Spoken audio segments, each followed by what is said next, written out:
Assalamualaikum warahmatullahi wabarakatuh.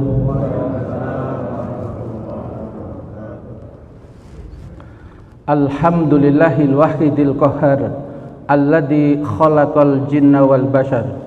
Asyhadu an la ilaha illallah wahdahu la syarikalah wa asyhadu anna Muhammadan abduhu wa rasuluhu la nabiyya ba'dah. Allahumma salli wa sallim ala sayyidina Muhammadin wa ala alihi wa ashabihi wa man tabi'ahum bi ihsanin ila yaumiddin. Subhanaka la ilma lana illa ma 'allamtana innaka antal alimul hakim. Allahumma 'allimna ma yanfa'una wanfa'na bima 'allamtana wa zidna ilman wa fahman. Allahumma arinal haqqa haqqan warzuqna ittiba'a wa arinal batila batilan warzuqna ijtinaba walhamdulillahi rabbil alamin. Amma ba'd. Bapak Ibu dan sekalian yang dirahmati Allah Subhanahu wa taala, syukur alhamdulillah pagi hari ini kita masih ditakdirkan diberikan kemampuan, kekuatan untuk beramal soleh. Moga-moga seluruh amal soleh kita hari ini semuanya diterima oleh Allah Subhanahu wa taala. Amin ya rabbal alamin. Yang kedua, pada kesempatan kali ini temanya, judulnya adalah ragam bahaya salah kelola emosi. Ini tema yang masuk bagian dari pendalaman hawa nafsu. Karena di dalam diri manusia ini ada satu bagian yang perlu diwaspadai terus-menerus yang namanya hawa nafsu. Nah, salah satu komponen hawa nafsu itu disebut dengan emosi. Apa itu emosi, para jamaah sekalian? Emosi itu bukan pikiran, bukan keyakinan, tetapi jenis perasaan. Perasaan yang muncul pada diri manusia sebagai respon. Respon apa? Respon ketika kita punya dorongan. Pengen tapi kok gak ono kenyataane, akhirnya emosi. Arep-arep ternyata sing diarep-arep ya gak ngerti, gak paham, gak peka, akhirnya emosi. Nuntut tapi ternyata ya gak kedadian, gak ono kenyataan. Nuntut bolak-balik tapi kenyataannya gak ada faktanya, akhirnya emosi. Berarti emosi niku sebab nopo akibat? Akibat. Sebabnya adalah dorongan diri, pengen, nuntut, arep-arep, termasuk yang paling besar ambisi. Pokoknya gak iso, kedu saiki, kedu dadi, ora iso dipenggak, ora iso ditahan, ora iso ditunda, kedu dadi, gak dadi, akhirnya emosi. Itu ada pada seluruh manusia, Pak. Ya, termasuk pada diri Nabi Muhammad sallallahu alaihi wasallam. Cuma kalau Nabi dibantu sama Allah, Pak, orang pilihan, dituntun. Nah, kalau kita ini disuruh effort, disuruh usaha untuk mengelola supaya tidak mudah gampang emosi. Nah, ini Pak Ki, ada dorongan diri, ada kenyataan, ada emosi, ada perasaan. Kecewa, perasaan yang dibaliknya ternyata kecewa karena merasa diabaikan. Ada Pak ya? Ada orang tuh sedih, perasaannya namanya merasa ditinggalkan. Seperti mata uang, Pak, depannya itu emosinya, baliknya itu perasaannya.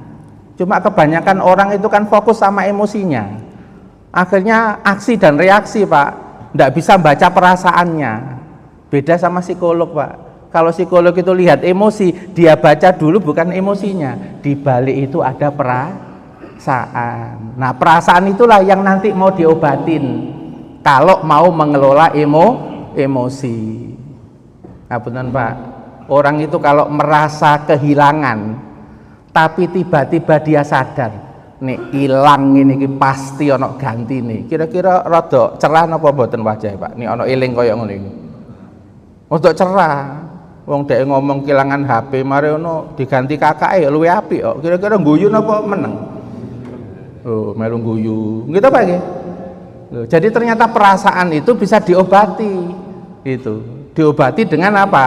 Ya bisa dengan perasaan emosi positif yang lebih tinggi, bisa dengan mindset yang benar juga bisa, dengan keimanan juga bisa. Makanya kalau ada orang kehilangan itu kan diajari Nabi doa, inna lillahi wa inna ilaihi rojiun, Allahumma jurni fi musibati wakhlufli khairon minha. Ya Allah, beri pahala dari musibah saya ini. Wong setiap musibah itu mesti ono ganjarannya kok. Salah satu ganjarannya itu adalah dihapuskan dosa-dosanya. Wakhlufli khairon minha. Ya Allah, tolong ganti dengan yang lebih baik. Ini kalau imannya kuat Pak, kira-kira sedihnya hilang napa mboten? Pasti aku yakin Gusti Allah ndak mengingkari janji. Nek diganti. Tapi nek wong ngangel arep-arepane ngomong diganti, dienten-enteni mari ngono lali.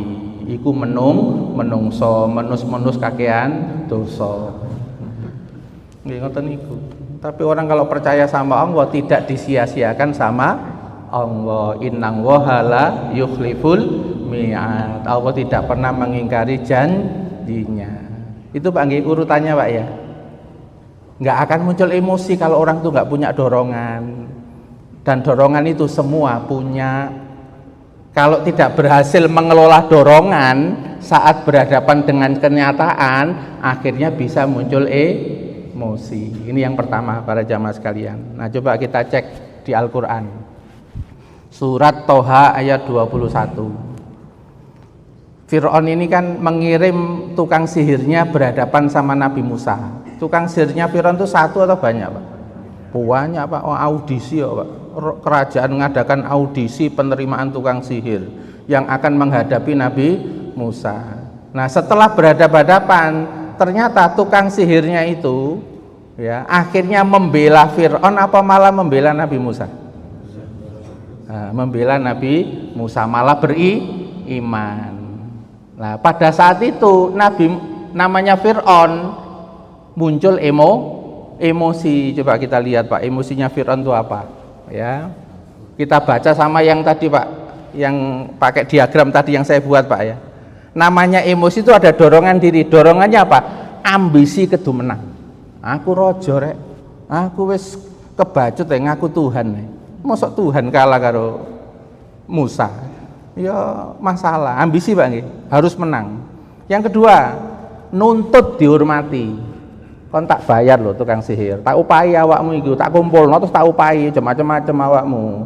Ojo malah munduk-munduk nang Nabi Musa. Wong ate mengawali sihir ate sopan santun barang. Terus pundi Nabi Musa jenengan dulu napa kula? Ate ngono barang lho tukang sihir ya.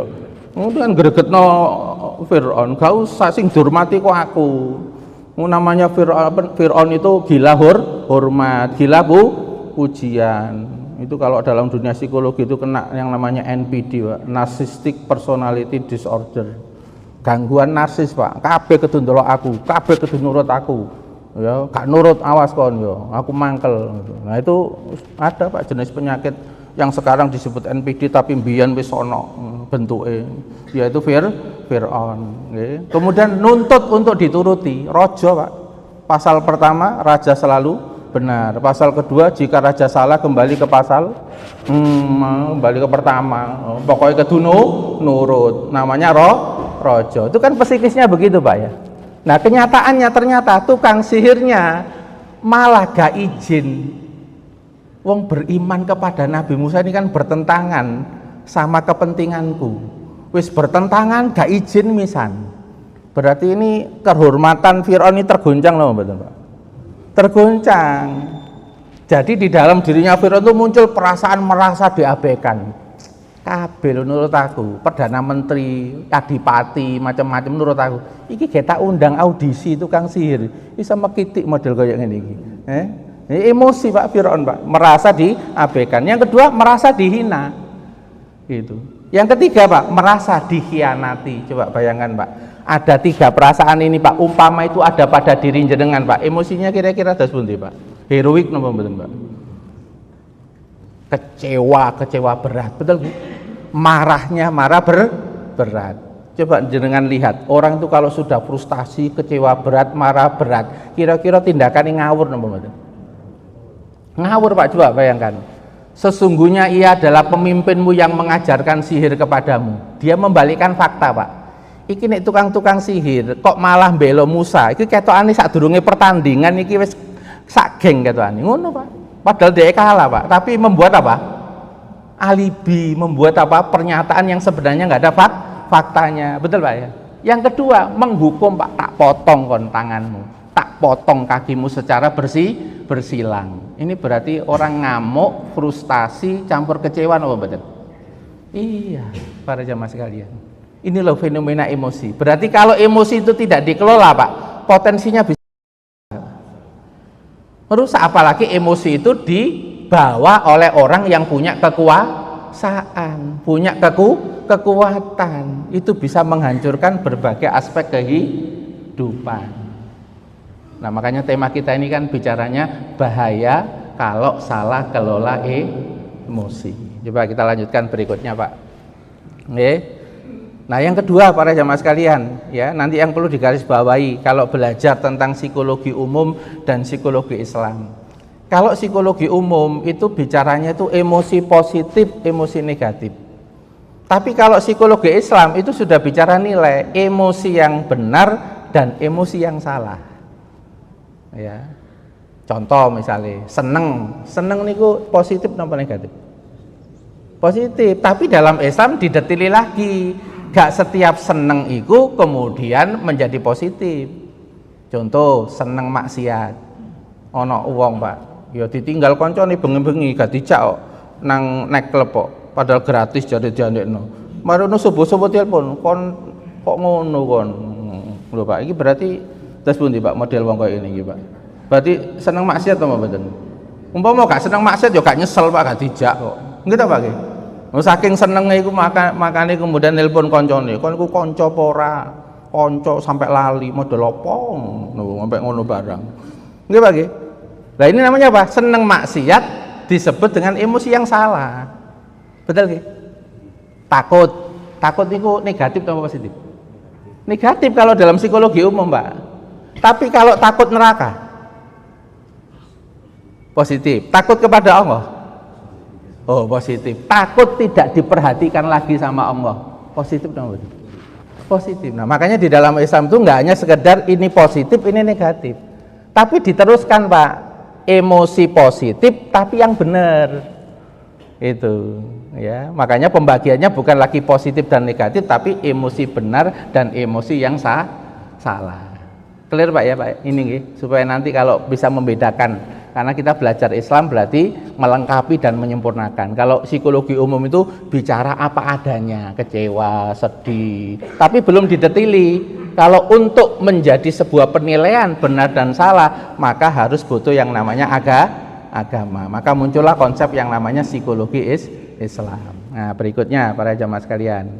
Dari mana dasarnya kalau negatif ya benci itu ternyata juga bisa benar? Itu disebutkan dalam surat Al-Baqarah ayat 216. Wa asa an takrahu syai'an fahuwa khairul lakum. Bisa jadi kamu nggak suka tentang sesuatu, tapi itu ada kebaikan buat kalian. Wa asa an tuhibbu syai'an fahuwa khairul lakum. Bisa jadi kamu itu suka pada sesuatu, tapi kalau salah kelola, kesukaan itu tidak dikelola, tidak dikendalikan, bisa menjadi keburukan buat kalian. Betul apa betul? Misalnya Pak, suka harta itu boleh nggak dalam Islam? Boleh, tetapi kalau berlebihan boleh nggak? Wis berlebihan mari ngono kemelekatan. Paham Pak kemelekatan? Wangel tarik-tarikane. Nek ditawari sumbangan iku sumbangan maneh ngono. Wangel pokoknya tarik-tarikane. Kemelekatan ngono Pak. Jadi kalau untuk yang diperintahkan itu susah untuk dikeluarkan. Itu yang dinamakan berarti apa? Saking senengnya keterlaluan sampai nyeket nang jiwa.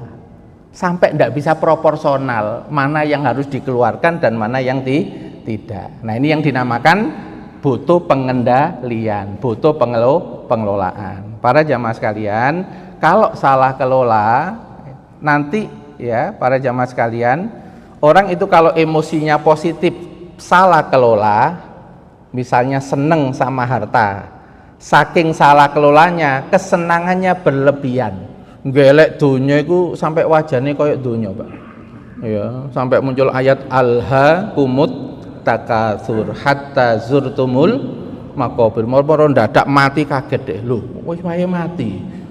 Ternyata basek gelek duit lali ibadah. Nah, itu berarti kan keterlaluan. Muncul yang namanya apa? Emosi yang salah, seneng yang berlebihan pada harta sampai lupa akhirat. Bisa muncul bencana apa enggak pada dia, Pak? Bencana apa? Ini ayatnya. Wa ma asobakum min musibatin fabima kasabat aidikum. Bencana apapun, mau bencana dunia, mau bencana akhirat, itu ada salah satu faktor, yaitu kesalahan amal kalian. Amal itu ada dua Pak, ada amal jasad, ada amal jiwa. Emosi itu amal jiwa, betul nggih? Pikiran itu amal jiwa, keyakinan itu amal jiwa. Syirik misalnya, ini kan keyakinan Pak, ini amal jiwa. Ketika amal jiwanya salah, pasti muncul bencana. Emosi kalau salah pasti muncul bencana. Ngapunten Pak, anak sampean bantahan, terus sampean niku nuturi karo emosi, kira-kira tambah bantah apa tambah meneng? Kira-kira meripate tambah mendelik apa enggak nih model arek kok saiki? Ya Pak? Oh tambah mendelik nggih, rata-rata nggih. Oh ya nggih. Nah itu berarti apa? Menunjukkan ada amal yang salah. Kalau ada amal yang salah, masalah bukan tambah selesai, masalah tambah parah, masalah tambah ruwet. Sepakat Pak nggih? Kok ketokane wis senyum-senyum ini biasa sepakat. Nek rada mencurung kok ngono sih ya, itu berarti gak sepakat nggih. Lanjut nggih. Nah, apa saja Pak ragam bahaya salah kelola emosi? Nggih. Pertama, ini rada gawat Pak bahaya ya Pak. Bahaya akidah. Nggih. Kok iso ustaz emosi kok sampai bahaya akidah kok ceritane nggih. Nomor loro bahaya salah persepsi, gagal paham, salah paham. Ya soalnya emosi ini nggak dikelola. Jadi sampai emosi itu mengendalikan pikirannya. Ada nggak Pak emosi mengendalikan pikiran? Jadi ini ndelok iku rada berlebihan ngono. Ana dulure Pak suwege metu teko Alphard nggo kacamata ireng. Nah dhek iku dulur sing gak pati ana duwike ngono. Nah, ndelok dulure ngono iku sombong, metu awan-awan teko Alphard ae nggawe kacamata ireng. Padahal kan biasa. Itu namanya syirik tanda tak. Nah, itu loh Pak ya. Itu berarti menunjukkan lagi ada clash antara dua bersaudara itu ya. Sehingga akhirnya apa komennya terlalu berlebihan. Padahal ini awan panas-panas metu cegak bunar itu ya biasalah nggawe kacamata rada burem. Ini kalau kita pakai andar normal. Tapi kalau dikuasai emosi, akhirnya kesimpulan bisa salah. Namanya salah persepsi, salah paham. Yang ketiga nanti ada bahaya karakter. Emosi kalau keterusan Pak. Wong orang tuh latihan presentasi Pak 10.000 jam. Kira-kira jadi pakar nggak presentasi Pak? Pakar. Nah ini emosi 10.000 jam diulang-ulang. Kira-kira pakar emosi apa enggak? Ya begitu, itu sunatullah kehidupan. Anda adalah apa yang Anda ulang-ulang dalam kehidupan Anda itu. Dan dalam ilmu neuroscience, otak kita itu akan membuat sirkuit sesuai dengan pola kebiasaan kita. Jadi koyok robot itu akan membentuk sirkuit Pak. Umpama diulang-ulang itu nesuan, yo akan dikenal di kampung itu. Jarno itu wis terkenal nesuan wong itu. Sampai ngono kok Pak. Itu kenapa? Karena diulang-ulang secara terus menerus, tidak ada upaya mengubah pola. Ya memang kalau mengubah pola itu rada gak enak Pak. Wong namanya biasa nih modelnya nganan, dikongkon ke kiri kira-kira narik rada abot to mboten? Rada abot, tapi kalau kuat bertahan dan terus-menerus bisa kok Pak digeser ke kiri. Itu fenomena Pak, keajaiban penciptaan manusia.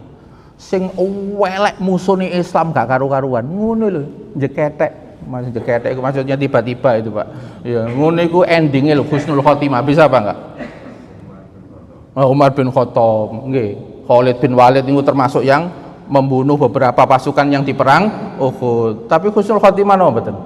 Loh, itu loh Pak, namanya Pak, keajaibannya ciptaan Allah Subhanahu wa taala. Dinamis terus para jamaah sekalian.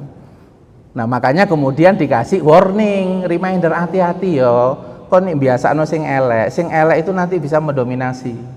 Sampai para ulama itu mewanti-wanti, hati-hati yo karo eleke ati sing suwe gak mbok garap. Khawatir elek atiku muncul pada saat akhir kehidupanmu. Sampai ngono, Pak. Nah, ketokane tampilane kan lo dahirnya kan apik, Pak. Tapi jero atine iku, Pak, ono sing elek gak diselesaikan. Itu ada, Pak, pada zaman Nabi itu mengikuti perang Uhud, Pak. Dia ikut perang itu dasarnya itu adalah membela Madinah, bukan karena agama. Ternyata, Pak, dalam peperangan Uhud itu dia koyok banteng ketaton, Pak, sampai terkena puluhan panah. Sampai sahabatku heran takjub, keren rek iki mati syahid ini.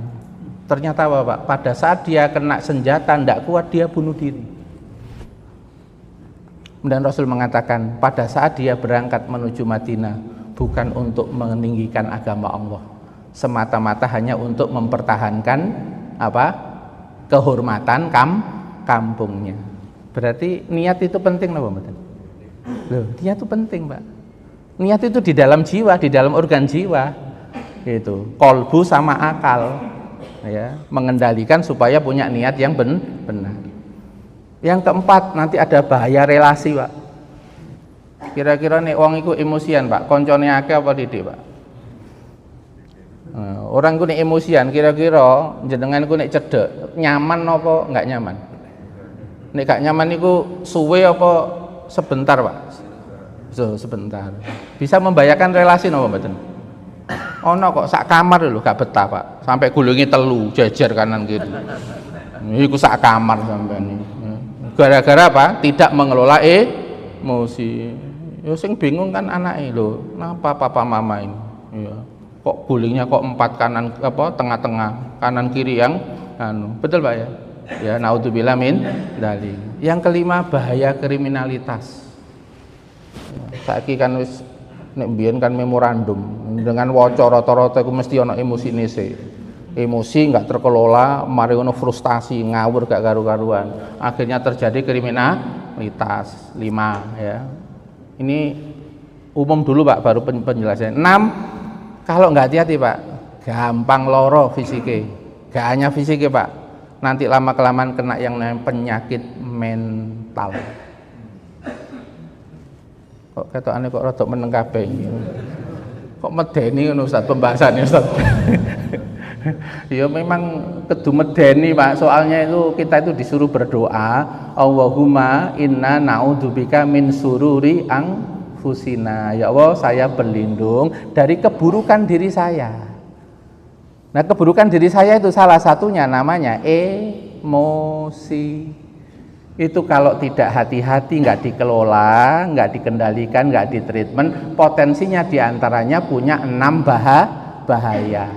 Mulai bahaya paling besar namanya bahaya tauhid, bahaya akidah, sampai bahaya pribadi, kepribadian kita, fisik dan mental kita mudah sakit. Niki dilanjutkan apa mboten nih, Pak? Soal bahaya ya tapi, Pak. Mboten napa-napa nggih? Dilanjutkan nggih, Pak nggih? Oh nggih, dilanjutkan nggih. Nah, kita lihat pertama bahaya akidah.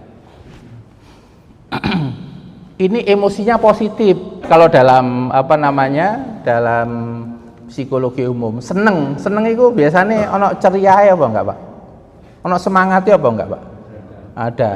Lah masalahnya ini, Pak, senengnya kepada perempuan tapi melampaui batas. Jadi ini ada kisah nyata yang diceritakan di dalam kitab karya Imam Ibnu Asakir. Ini kejadian setelah masa Nabi. Ya, ketika melakukan penaklukan ke Romawi, ada seorang mujahid, dia itu hafid Quran, mengajar fikih, masalah mawaris, ibadahnya juga bagus, tapi tidak mengelola jiwa, nggak latihan riyadhah jiwa. Jadi yo nek secara dohir yo ibadahe maca Qur'ane bagus, Pak. Tapi ketika menengok ke istana Romawi, ndelok wong wedok, ayu gak ayu tok lho, Pak. Ana UA. Nek UA iku basa Jawa iku berarti rada nemen.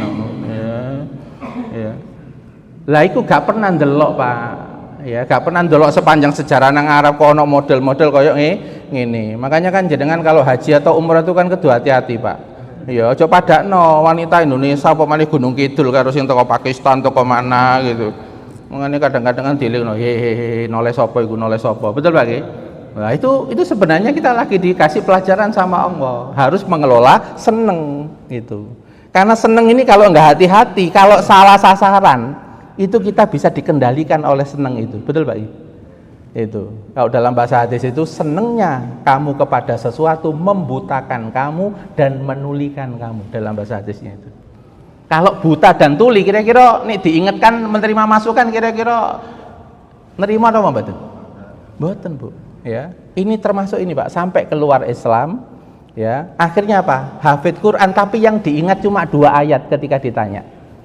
Karena pada saat itu diingatkan di mana sholatmu, di mana baca Quranmu, di mana pengaruh sholatmu, pengaruh baca Quranmu. Kok kamu seperti ini?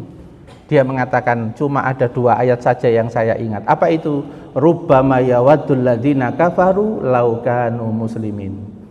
Ya. Orang-orang kafir itu nanti ketika di hari kiamat seringkali mengatakan, andai saja dulu waktu saya di dunia itu menjadi muslim. Padahal ayatnya itu kan mengingatkan dia, Pak ya. Tapi dia nggak tobat, Pak. Coba bayangkan. Kalau Allah sudah khatamallahu ala qulubihim wa ala sam'ihim wa ala absarihim. Tidak bisa, padahal ayat yang dia baca sendiri itu sebenarnya mengingatkan dia. Tapi dia itu kayak nggak punya kekuatan kembali gitu, Pak, kepada Islam. Ya, tidak tahu, Pak, perasaannya. Pembawa campur malu, campur takut, campur apa. Ini akhirnya su'ul khotimah. Gara-gara apa, Pak? Seneng tapi tidak dikendalikan. Akhirnya sampai bisa keluar dari Islam. Ya. Yang kedua, takut. Ini juga bisa menjadi bahaya akidah. Takut apa, Pak? Takut miskin. Ya. Takut miskin. Sampai Nabi itu ngajarkan satu doa, Allahumma inni a'udzubika minal kufri wal fakri. Penjelasan para ulama, kenapa kefakiran itu digandengkan dengan kata kufur? Ini bukan kefakiran biasa. Ada orang miskin tapi qanaah, nggak akan bahaya. Ada orang fakir tapi dia masih bisa bersyukur kepada Allah, nggak bahaya. Tapi ini orang fakir yang dikendalikan kefakirannya sampai susah, keluh kesah, itu. Sehingga dia itu ibaratnya apa? Resah, ya, terus susah, miskin, terus ditawari, Pak. Ya, ditawari dengan yang enak-enak. Kira-kira bisa nggak keluar dari agama? Bisa. Ya. Nah, ini yang dinamakan, ya, di dalam ayat Al-Qur'an juga disebutkan, ya, bahwa kalau orang itu dalam keadaan yang fakir miskin, ya, memang itu salah satu jalan dari setan untuk menakut-nakuti orang-orang yang beriman. Ya, naudzubillah min dzalik. Nah, ini yang pertama, namanya bahaya akidah, ya. Kemudian kedua, bahaya persepsi. Ya, bisa salah paham, bisa salah keputusan. Ya. Cek rodok santai, Pak. Ya, tak setelno film.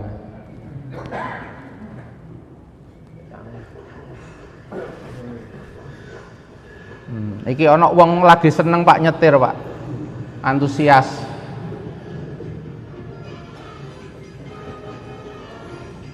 Relax, seneng, happy, Pak. Keadaan yang seneng. Nah, ketika seneng ini nggak kritis, ya, nggak bisa membedakan. Ini orang olahraga apa orang dorong mobil, dibantu dorong, Pak.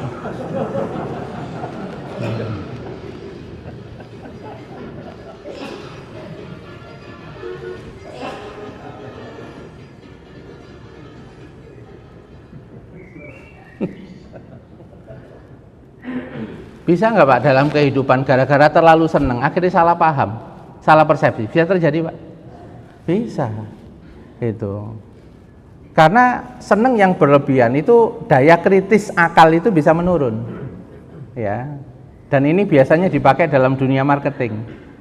Ya, ono ibu-ibu, Pak, seneng, Pak, karo kudung wis impen nang mall, ternyata potongan 50%. Dikira itu ori. Ternyata KW. Kira-kira nyesel apa enggak pas nang omah, Pak? Nah, tapi pas nang mall ku girang seneng apa enggak? Seneng, dikira asli. Terjadi napa mboten? Terjadi. Ini dalam kehidupan sehari-hari. Sekarang saya tanya, jenengan punya anak 4, seneng sama yang 2, soalnya nurut, bantuan, peka, sing loro bantahan apa ku gak nyenengno ngono Pak. Kira-kira Pak, dengan 4 anak ini, yang 2 itu menyenangkan, yang 2 itu membuat bunyi, bisa nggak orang tua itu akhirnya nggak berbuat adil pada anak-anaknya? Bisa nggak Bang? Ini yang dinamakan orang itu kalau seneng berlebihan terus nggak hati-hati, salah keputusan itu. Nah, kita bisa mengambil pelajaran juga dari ya kisahnya siapa? Ayahnya Nabi Yusuf yang juga punya anak-anak 10. Ya beliau nggak salah karena beliau nabi, tahu bahwa ini calon nabi gitu. Tapi ketika tidak hati-hati karena dia masih punya anak 10, cara mengelolanya tidak hati-hati, punya potensi iri, dengki dari anak-anak yang lain yang akhirnya berefek kepada Nabi Yusuf. Tapi ini memang qadarullah, memang itu salah satu dari skenario-nya Allah memang. Tapi ini menjadi pelajaran bagi kita semua. Karena di sana ada ibra wa fi qasasihim ibratun ya ulil albab. Di dalam kisah-kisah mereka itu ada pelajaran. Nah, maka bahaya yang kedua ini yang perlu kita pahami, nek seneng ya, kenemenen, kita juga harus kendalikan, Pak. Supaya senengnya menjadi damai lagi, tenang. Karena senang berlebihan itu kalau nggak hati-hati bisa juga kita mikirnya salah, keputusannya juga salah. Clear Pak ya? Yang kedua ya. Contoh lagi benci. Ya. Misalnya pernah saya sampaikan ya, jenengan jadi hakim, terus benci, terdakwanya itu musuh bebuyutan. Kira-kira iso salah ngambil pasal apa mboten, Pak? Ya. Ini kalau dikuasai oleh benci yang berlebihan, makanya ada ayat, janganlah kalian tuh ya, kebencian kalian pada suatu kaum membuat kalian tidak berbuat adil kepada mereka. Berbuat adillah, karena adil itu adalah dekat dengan ketakwaan. Clear Pak ya? Berarti seneng sama benci ini, emosi ini berarti perlu kita waspadai terus, Pak. Perlu Pak. Itu. Nah, orang yang riyadhah seperti ini Pak, nanti hidupnya itu nanti akan gampang cepat damai dan tenang, damai dan tenang. Umpama nek senengnya itu nggak sampai membangga-banggakan terus sok-sokan. Engko nek dhek iku punya emosi negatifnya itu nggak sampai membuat dia itu tenggelam. Ya, dan tidak membuat dia itu sampai frustasi. Kenapa? Karena di-manage terus, dikelola terus. Ya, ini berarti mengelola ini sepanjang hidup napa mboten Pak kira-kira? Sepanjang hidup Pak. Makanya dikatakan afdhalul jihad, seutama-utama jihad itu adalah kalian memerangi diri kalian sendiri. Maksudnya memerangi itu berjuang mengelola diri sendiri supaya tidak keluar keburukan, tapi outputnya tetap kebaikan. Betul Pak ya? Nah, sekarang yang ketiga, bahaya karakter. Ya. Seneng harta, di Quran disebutkan wa tuhibbunal mala hubban jamma innahu li hubbil khairi lasyadid. Senengnya berlebihan, kalau diterusin Pak, terus lupa Allah, lupa akhirat. Efeknya apa? Pertama, tamak. Jadi orang yang serakah. Jadi ini oleh keuntungan dupek dewe. Konco-konco ini sampai ngerasani, delok entah PPN kono. Awas kon yo, sampai ono sing gedeng barang ngono. Akhirnya ketangkep KPK. Bisa terjadi Pak. Serakah itu rata-rata endingnya gak enak. Tapi ini orang itu suka bagi-bagi, suka sedekah, itu rata-rata selamat. Wong PT lho Pak, waya Idul Fitri, nek sedekah telur gak digorok karo wonge kok. Iku PT. Betul ya? Nah, coba sama ndelok Idul Fitri ku, sing digorok-gorok iku PT sing gak bertelur apa sih masih bertelur banyak? Oh, kan ini jenengan sering sedekah ya, sering selamat kok. Aku gak nyinggung sapa-sapa loh, ini kenyataan. Seneng harta, akhirnya kikir Pak, nggak bisa mengeluarkan di dalam kebaikan, bisa nggak? Bisa, khawatir hilang, khawatir koyoane gak diganti karo Gusti Allah. Padahal riwayatnya mengatakan mana qasamalun min sodakotin, harta tidak berkurang karena sedekah. Ma anfaqtum min syai'in fahuwa yukhlifu. Apapun yang kalian infakkan diganti, bukan dikasih ajrun, bukan kalimatnya begitu Pak, diganti kalimatnya. Itu mau saya kurang ngopo karo kalimat bahasa Arab, menggunakan kalimat diganti. Iku kan sampai gak percaya kan berarti ya paling gak ngerti bahasa Arab paling. Itu Wong itu bukan diberi pahala kok kalimatnya, kok bukan ajrun kok kalimatnya akan diganti. Coba bayangkan para jamaah sekalian.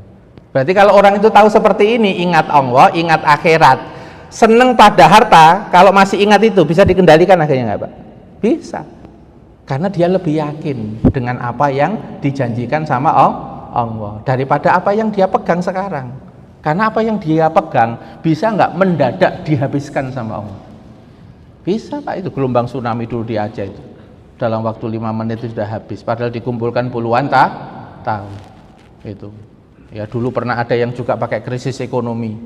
Ya memang ada kesalahan, tapi itu diizinkan oleh Allah, berarti juga bisa membuat harta seseorang hilang, karena tidak ada sesuatu yang terjadi kecuali di dalam kendali Allah. Mau yang langsung Allah turun tangan atau mau melalui perbuatan-perbuatan buruk dari makhluk yang diizinkan yang akhirnya kemudian hilang. Tapi intinya dua-duanya dalam kendali Allah, apa betul? Sama Pak, dua-duanya dalam kendali Allah. Wong ini kerajaannya kok, dan kita ini makhluknya kok. Kita di bawah kendalinya. Itu. Yang kedua, takut manusia. Takut Pak, tapi endingnya jadi pembohong. Bisa nggak Pak? Ini ceritanya anak kecil Pak. Dia itu menyampaikan apa adanya, tapi orang tuanya mesti gak percaya, terus marah-marah. Menyampaikan apa adanya, terus dia itu dimarah-marahin lagi. Kira-kira Pak, potensi anak ini ketika bolak-balik malah menyampaikan apa adanya, sudah jujur, tapi sering dimarah-marahin, potensinya bisa nggak anak ini akhirnya jadi pembohong? Bisa, karena dia punya mekanisme defense. Ya, kalau bahasa psikologi namanya coping strategy. Teori coping, maksudnya adalah gimana saya supaya selamat. Dengan seperti ini, kalau pakai cara itu kok gitu ya, berarti saya harus pakai cara yang lain supaya aman. Nah, salah satu aman diantaranya akhirnya dia sering bohong. Ini kalau diteruskan Pak, bisa menjadi pembohong Pak. Loh, jadinya karakternya juga menjadi buruk. Loh, gara-gara takut itu bisa menjadi pembohong. Yang ketiga, jengkel tapi dipelihara terus, bisa nggak sampai jadi dendam? Nah, dendam ini potensinya masuk surga apa masuk neraka? Orang dendam itu potensinya bisa memaafkan apa enggak Pak? Susah memaafkan. Kalau dia susah memaafkan makhluk Allah, al jaza min jinsil amal, balasan Allah tergantung jenis perbuatanmu. Kau nek susah memaafkan makhlukku, aku ya susah kok, sakarepmu dhewe kon. Kok nek karo makhlukku wae jaim, terus nek karo aku njaluk cepet di sepuro. Lah kok nyimut? Kok gayamu koyo ngono? Aku kan wis ngomong wa ahsin kama ahsanallahu ilaik. Berbuat baiklah pada makhluk-makhlukku sebagaimana Allah itu berbuat baik kepadamu. Nek awakmu salah nang aku 2000 lho. 2000 ku akeh, Cak. Ya salahmu nang aku iku. Ngono tak sepuro. Lah iki makhlukku salah 10, salah 20, wangele awakmu. Lah nek modele koyo ngono lah awakmu ya apa ngono. Kan jenenge gak fair ngono iku kok. Gak adil kok. Nek awakmu salah karo aku njaluk cepet sepuro, tapi nek makhlukku sing liyane njaluk sepuro, njaluk anu kok gak mbok sepuro. Makanya Nabi bersabda, "Ighfir yaghfirullahu lahu." Maafkan makhluk-makhlukku, maka Allah akan mudah memaafkan kesalahanmu. Sekalipun jenengan belum sempat istighfar Pak, ya untuk khusus dosa-dosa kecil yang mungkin kita tidak sadar, tidak kita ketahui, tapi karena kebiasaan kita itu sering memaafkan makhluknya, itu loh Pak, kita nggak diberitahu sama Allah, wis di sepuro itu. Tapi kalau orangnya jengkel, diteruskan menerus kemudian tidak dikelola, akhirnya jadi dendam. Ini yang dinamakan emosi bisa menjadi karakter. Keempat, cuma 6 kok Pak, cuma 6. Ya saya ngomong 6 itu soalnya manusia itu salah satu karakternya butuh kejelasan. Itu makanya saya ngomong sampai 6 aja gitu. Ya, sampai 6. Itu psikologinya begitu. Ini jenengan kalau sama ibu-ibu itu harus jelas Pak. Ya, kalau nggak jelas mesti ditanya terus jenengan ya. Itu memang bawaan karakter manusia ya. Nah, yang keempat, bahaya hubungan sosial. Nah, sekarang saya tanya, Rasulullah SAW waktu lahir, paman-pamannya, kerabat-kerabatnya seneng apa enggak Pak? Gembira apa enggak Pak? Gembira. Setelah beliau remaja, kemudian beliau dewasa, terkenal menjadi Al-Amin, terpercaya. Betul Pak Ki? Ini kerabat-kerabatnya tambah seneng no, betul? Tambah seneng. Tapi pada saat ketika Nabi itu menyampaikan agama, ya, muncul nggak emosi negatif Pak? Pertama, muncul benci apa mboten? Benci. Sekarang saya tanya, bencinya itu kepada Nabi apa kepada agamanya dulu? Kepada agama. Gitu. Makanya ini rotok malati Pak. Ya. Bencinya itu sudah kepada agama, sesuatu yang datang dari Allah. Makanya rotok kebulet Pak. Diterangno bolak-balik itu rotok wangel ngono pahamnya. Itu beda loh Pak ya. Orang itu kalau berbuat buruk tapi hatinya aku saya seneng agomo, saya seneng karo orang soleh, meskipun dia masih dikendalikan keburukannya, ini saya ada potensi Pak. Jadi orang baik masih ada potensi. Itu. Karena dia sadar aku dadi elek iki soalnya ya pola asuhku rada elek rek. Aku mbiyen juga pernah belajar agama, makanya aku ya bingung carane ya apa. Terus kebulet karo kanca-kanca ngono, akhirnya aku dadi elek. Tapi batinku iku karo agama saya seneng. Wong kaya ngene Pak, alamat Pak, saya insyaallah bisa husnul khotimah. Soalnya Gusti Allah itu walakinna inama yang duru ila qulubikum wa a'malikum. Allah itu melihat hati kamu dulu. Itu. Baru melihat amal kamu. Selama niat baik kamu nggak kamu cancel. Senengnya kamu dengan agama dan orang saleh tidak kamu cancel. Ono nanti timingnya. Pertolongan Allah datang, barokahnya kamu seneng sama agama, sama ulama-ulama yang menyebarkan agama. Rodok meneng Pak ngomong ini Pak. Cocok ya. Moga-moga Pak ya. Sekalipun kita ini amal solehnya masih belum seberapa, pokoknya karo agama seneng ngono, karo wong soleh-soleh iso ngene seneng ngono ya Pak. Ya, itu nanti insya Allah Pak membantu kita lebih mudah untuk husnul khotimah. Itu. Nah, jadi masalah besar dari orang-orang kafir Quraisy dulu itu apa? Benci sama agama. Terus mari ngono, Nabi kan terus menyampaikan Pak, semakin jengkel. Iki lah iso mengganggu ini. Aku biasanya dihormati. Iki nek ana agama mlebu koyo ngene iki aku gak dihormati meneh iki, kedudukanku ilang iki. Sembahan-sembahan sing akeh iki, jumlahnya sekitar 200 swidak iki. Ya, akeh karo-karuan iki ana dikongkon mek nyembah satu orang tok ya apa modele iki. Termasuk pekerja para pembuat patung ilang iki pekerjaanku iki kayak patung iki. Muncul jengkel apa betul Pak? Merasa terancam Pak. Jadi ada perasaan merasa terancam, kedudukannya, kehormatannya, pekerjaannya, akhirnya muncul jengkel. Termasuk muncul namanya emosi takut, khawatir, cemas. Waduh wis gono iki penyair-penyair Arab kumpul nang pasar muji-muji kami sebagai seorang pemimpin Mekah, mengunggul-unggulkan kami. Karena di pasar Mekah jahiliyah itu ada kebiasaan namanya pengumpul para syair-syair itu memuji-muji Pak para pejabat. Lalu dia dikasih bayaran untuk itu. Jadi yo sing tambah dhuwur, tambah nisor, tambah nisor. Iki gak ono meneh iki nek Islam teko iki. Ada takut, ada khawatir, ada takut, ada resah.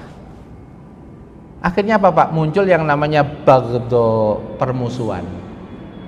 Sumber iki sing garai berarti harus dimusuhi, berarti harus dihilangkan. Bisa nggak Pak membaca psikologinya Nabi pada saat itu?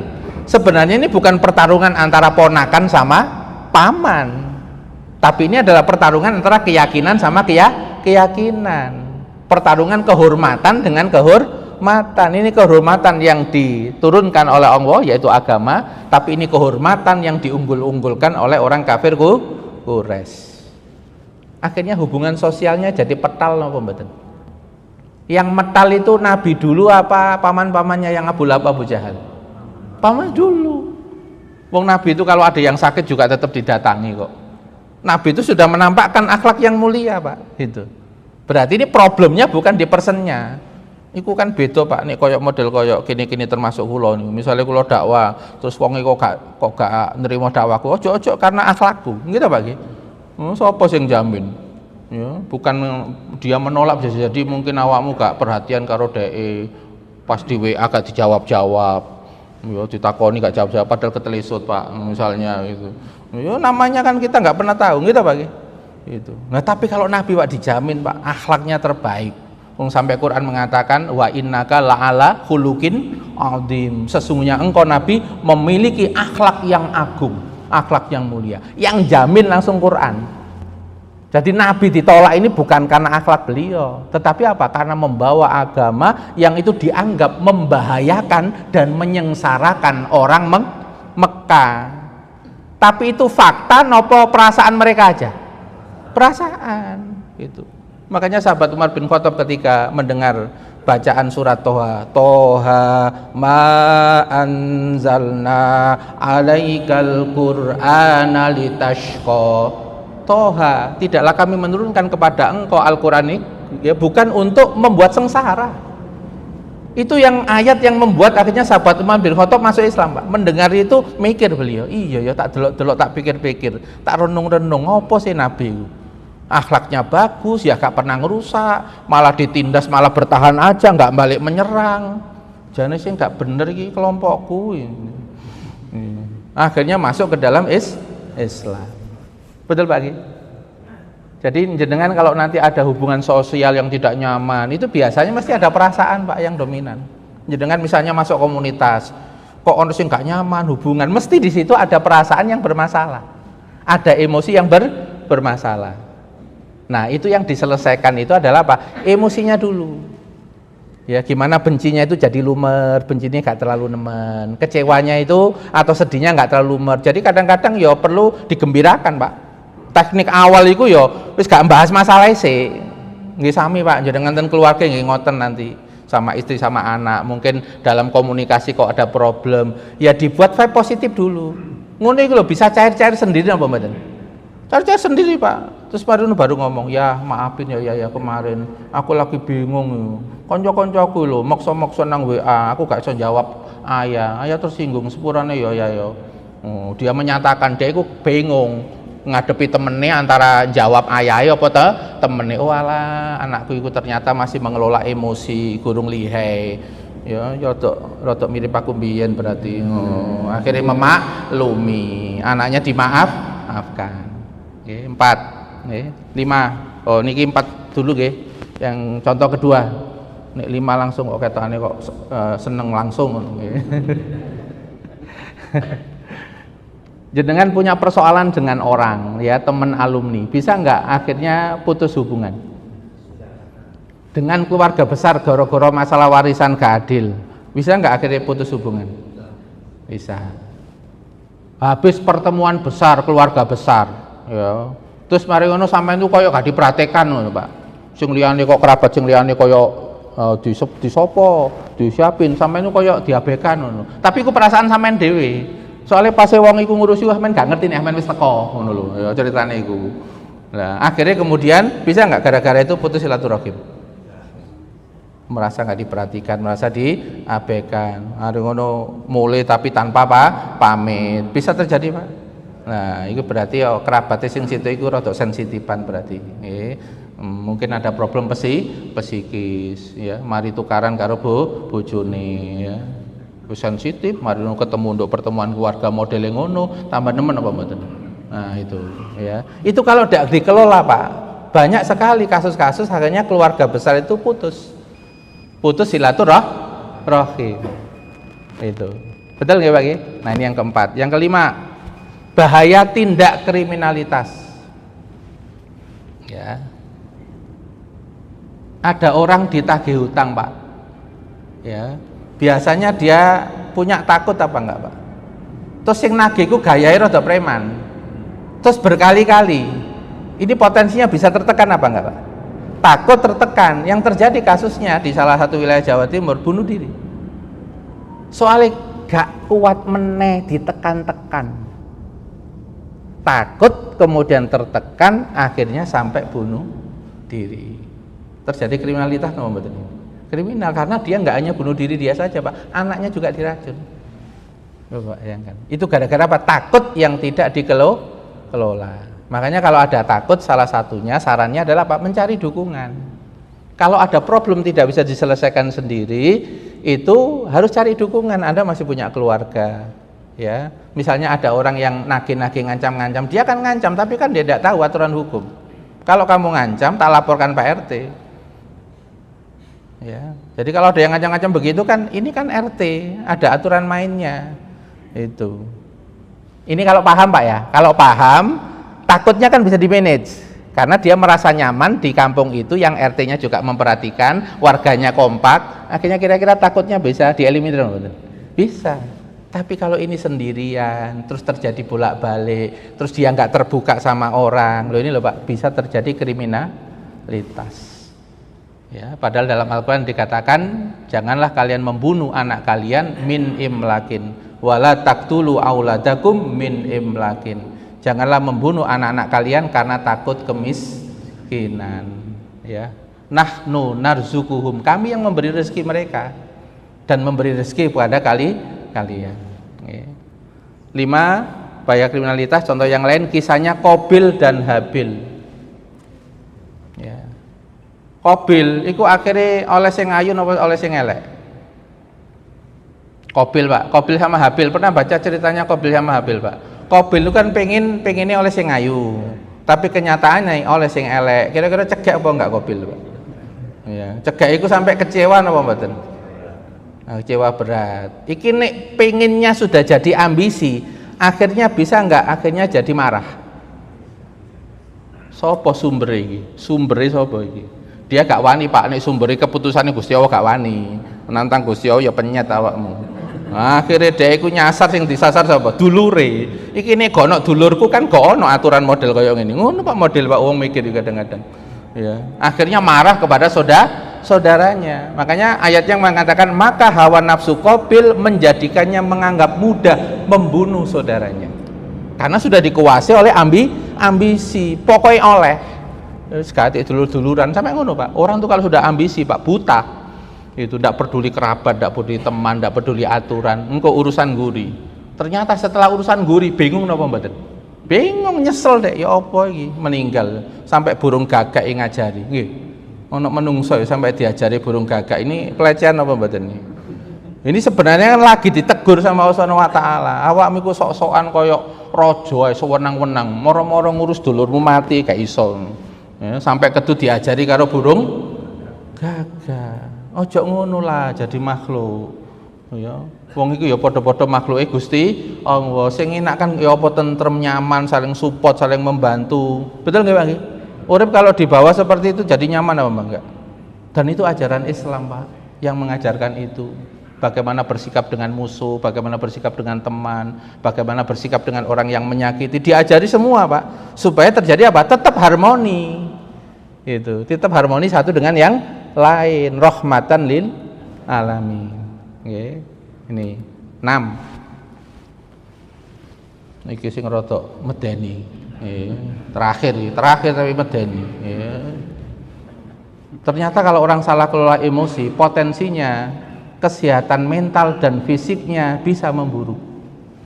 Memburuk itu endingnya ya Pak, masuk ke rumah sakit jiwa endingnya. Ini gak dikelola dengan baik. Ya, ada orang itu depresi tertekan. Tapi orang tuanya, keluarganya itu tidak paham tentang ilmu psikologi Pak. Saya dikei beban, tekanan, kok dianggap orang normal loh Pak. Moro-moro yo hang konslet Pak. Itu betul. Itu yang dinamakan ada orang kena yang namanya emosi, gangguan emosi, tapi di sekitarnya tidak ada yang paham bagaimana cara memulihkannya, bagaimana cara untuk ngobatinya. Keluarganya ini tidak paham ilmunya. Kalau dalam dunia psikiater itu kan salah satu terapi itu adalah dukungan keluarga. Jadi gak hanya obat Pak.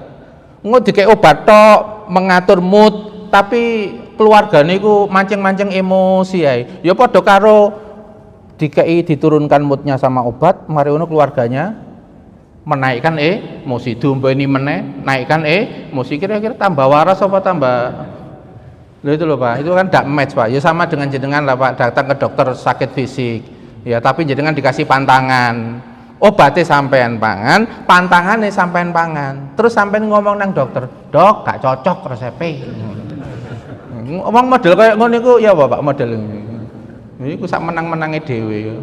Padahal dia tidak mengikuti sebab akibat. Ya obatnya tetap omben, tapi pantangannya aja mbok terusno, wong iki pemulihan kok. Mosok wong itu bangun terus mbok hancurno meneh, bangun mbok hancurno meneh, iku logika teko ndi? Iki katane padha mikir kabeh materi ini. Ya Allah, ya. Sama Pak, nggih. Soalnya Pak, saya pernah melihat nih penjelasan secara kedokteran nih, bagaimana stres itu sampai menghancurkan otak, fungsi otaknya, struktur otaknya gitu. Karena stres itu nanti bisa menimbulkan yang namanya peradangan, dan peradangan itu nanti mengganggu saraf. Sel saraf itu bisa rusak, Pak. Ibaratnya jane sel saraf itu bisa nyambung antara saraf satu dan yang lain. Goro-goro stres gak nyambung. Makanya kan wong leleng kan. Pernah lihat wong leleng, Pak? Dijak ngomong ini, lah itu gak nyambung berarti sarafnya.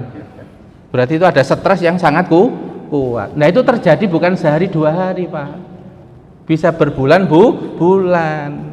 Makanya disinilah kemudian yang perlu kita waspadai, emosi-emosi ini perlu kita kendalikan agar tidak menimbulkan berbagai bahaya dalam kehidupan. Gitu nggih Pak nggih? Ya, insya Allah itu materi saya karena udah ada telepon ini ya. Nggih, monggo.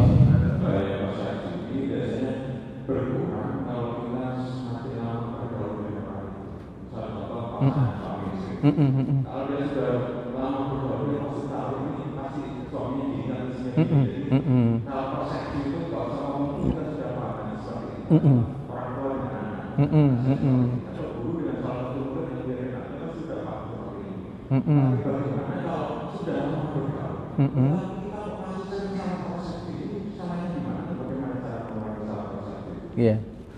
Ya. Nah, ini luar biasa. Pertanyaannya sebenarnya jawabannya sudah ada di dalam Al-Qur'an, Pak, ya. Jawabannya di surat Al-Kahfi ayat 68, ya. Firman, a'udzubillahi minasyaitonirrajim, kaifa tasbiru ala ma lam tuhit bihi khubra. Bagaimana kamu bisa sabar terkendali emosi atas sesuatu yang kamu nggak punya pengetahuan yang cukup tentang yang kau sabari.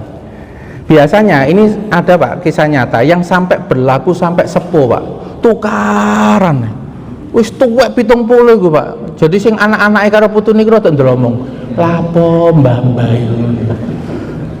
Ternyata apa Pak? Ternyata yang pasangannya ini, yang istrinya masih punya ekspektasi, jane yo berubah, jane yo iso ngene. Tapi kenyataane pasangannya sing lanang ku wis ngono terus gak berubah-berubah. Ini yang akhirnya membuat apa? Emosi terus. Ekspektasinya ketinggian, kenyataannya tidak bisa dia terima. Kira-kira jadi emosi no betul? Emosi. Padahal berkali-kali. Padahal dia itu wis ngomongin loh, pancet tai. Berarti kan wis hafal ya nih. Ini kita bagi kalimat pancet tai ket biyen gono perubahan. Berarti kan wis hafal bahwa nek bojomu iku memang karakternya temperamen. Ibaratnya itu 10.000 jam temperamen iku wisan. Cuma kan awakmu selama berinteraksi sama pasanganmu kan gak ngerti ilmu nih cara mentreatment orang temperamen, makanya gak waras. Tapi aku ya gak nyalahno awakmu kok. Apa mau gak kuliah psikolog kok? Ya aku gak nyalahno kok. Gitu betul apa betul? Jadi yang terjadi itu begitu, sama nanti orang tua dengan anak ya. Masalah terbesar itu ekspektasi kita dulu. Ekspektasi terus keinginan pengen segera berubah. Padahal anak ini dia juga punya problem dengan dirinya sendiri itu. Nah di dalam dunia psikologi Islam itu kalau kita mau mengubah anak Pak, yang kita ubah itu malah diri kita sendiri Pak. Apa diri kita sendiri? Nerima bahwa anak kita ini paketnya psikisnya kayak begini. Berarti aku ini dikai kasus karo Gusti Allah, umpama seorang intelek itu dikai kasus, maka bacalah kasus itu dengan ilmu. Jangan baca kasus itu dengan ekspektasimu. Jangan baca kasus itu dengan apa pengenmu segera berubah, jangan. Itu namanya jenengan nanti menangani kasus tapi gemes, emosi. Kira-kira maksimal apa mboten? Ya gak maksimal Pak. Ndelok pasien iku rada ya salah paham, gagal paham ya tadi dikuasai sama emosi. Ya. Nah, kalau dalam komunitas saya itu ada apa namanya teknik namanya unbonding. Kita itu harus melepas dulu Pak ikatan Pak. Ketika kita ini mau mentreatment orang terdekat, kita putuskan iku ya bojomu. Tapi nek atimu mbok iket sik nang kono, kok ngene awakmu bingung, kok ngene awakmu bingung. Putus sik.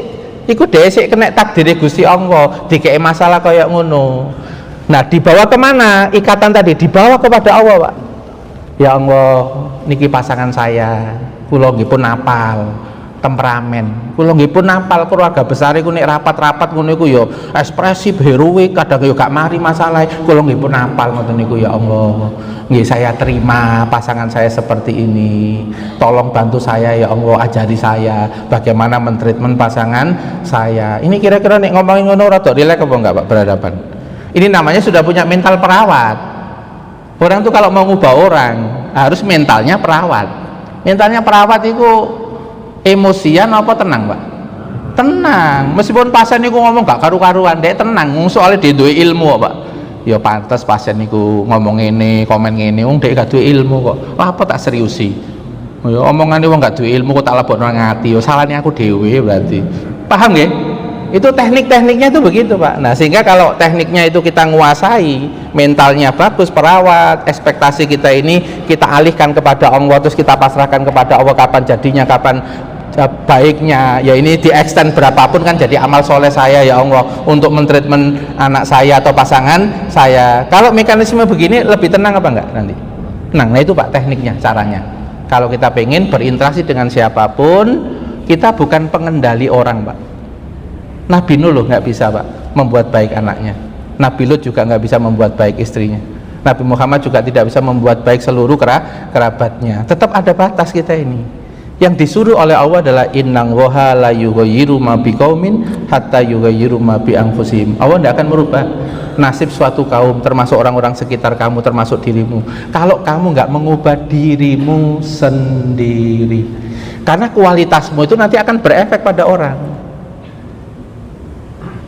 Kualitas kepribadian kita kalau semakin naik, Pak, kira-kira Pak, reaksinya orang sekitar kita potensinya berubah apa enggak dari dulu, Pak, dengan yang sekarang? Bisa berubah, Pak? Bisa berubah. Contoh, Pak, okay? Punya anak perempuan, kebutuhannya itu minta didengerin. Nah, kebiasaan kita ini kebiasaan nyeramai orang. Apa-apa, jadi kan ngono dek ngono ini. Mari ngono, sing wedok ngomong ini, anak wedok. Ya, dengerin aku dulu ya. Aku butuh denger ini, ayah ngomong terus gak kakean dah ayah cara mawis ket wingi nandi ku sampai luar kota barang. Misalnya anaknya komen ngono, Pak, kira-kira Pak sampean dadi penceramah kira-kira tenang apa rodok gagap? Cekek ya, Pak? Oh cekek. Ini kalau pakai ilmu psikologi berarti anak ini jujur, punya kebutuhan untuk didengar itu. Nah ketika kita berikan, Pak, kita nggak tahu sih dulu apapun yang diucapkan kita dengarkan, kemudian kita apresiasi. Kira-kira Pak, lama-kelamaan anak itu bisa nggak dengerin kita? Bisa nggak, Pak?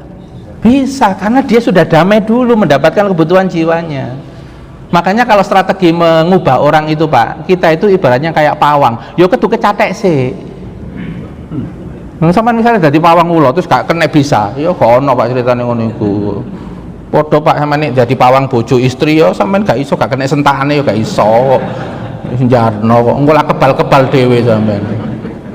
Lho Ustaz, tapi kan aku anak bungsu Ustaz, rodok yo apa gak kuat ngono. Yo mangkane duwe wong wedok koyo ngono iku, anak bungsumu cek jadi tegar dan tangguh. Kon duwe anak-anak akeh iki lho, cek jadi pahlawan. Anakmu cek gak cemen kaya awakmu. Ono faedahe bojo cerewet model kaya ngono iku kok. Cek tangguh, cek tatak. Betul apa mboten? Ngono-ngono jamu kok. Ojo sampe ngomong racun lho, Pak. Tak laporno bojo sampean ngono. Jamu, insya Allah ada manfaatnya. Ngoten nggih?